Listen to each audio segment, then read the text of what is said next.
যিনি বলেছেন উনি হয়তোবা বুঝানোর জন্য বলেছেন, উদ্দেশ্যমূলক ভাবে জীবন আমার নবীকে ছোট করেন না, এটা আমার বিশ্বাস। কারণ মুসলমান যদি কলমা পড়ে থাকে নবীকে কখনো ছোট করতে পারে? এটা নিয়ে এত মাতামাতি, এত সমালোচনা আলোচনা কেন? এগুলো 5 বছর আগের বিষয় এখন টেনে এনে মাহফিলে ওনার মানুষ হচ্ছে দেখে আপনি যা তা বলবেন। আপনি ঠিকঠাক মতো আলোচনা করেন, খোদার কসম যদি 10 জনও বসে এরাই পাক্কা ইমানদার হয়ে যাবে, নামাজি হয়ে যাবে, ঠিক কিনা? আলোচনা এমন ভাবে করেন যাতে তারা ইমানদার হয়ে যায়, নবীর ভালোবাসা অন্তরে আসে। ইত্তাকিল্লাহ ফাত্তাকুল্লাহ মাস্তাতাতুম, রু দিয়ে আল্লাহকে জিসম দিয়ে ভয় করে, এভাবে আলোচনা করেন। বুঝি না, আমার মাথায় ঢুকে না যে আলোচনাগুলি কেমন জানি হয়ে গিয়েছে। এখন সব আলোচনা না, সব হল সমালোচনা। বিষয়টা নিয়ে অনেক আলোচনা হচ্ছে, সমালোচনা হচ্ছে। ঘেটে দেখলাম 5 বছর আগের কথা।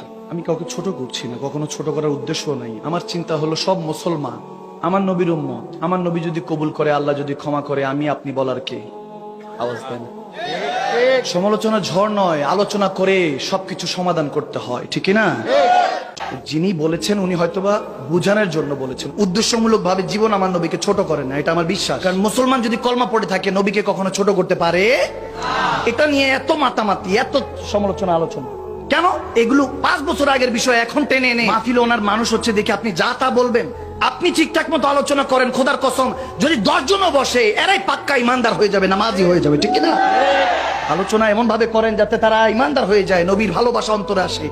ইত্তাকিল্লাহ ফাত্তাকুল্লাহ মাস্তাতাতুম, রু দিয়ে আল্লাহকে জিসম দিয়ে ভয় করে, এভাবে আলোচনা করেন। বুঝি না, আমার মাথায় ঢুকে না যে আলোচনাগুলি কেমন জানি হয়ে গিয়েছে। এখন সব আলোচনা না, সব হল সমালোচনা।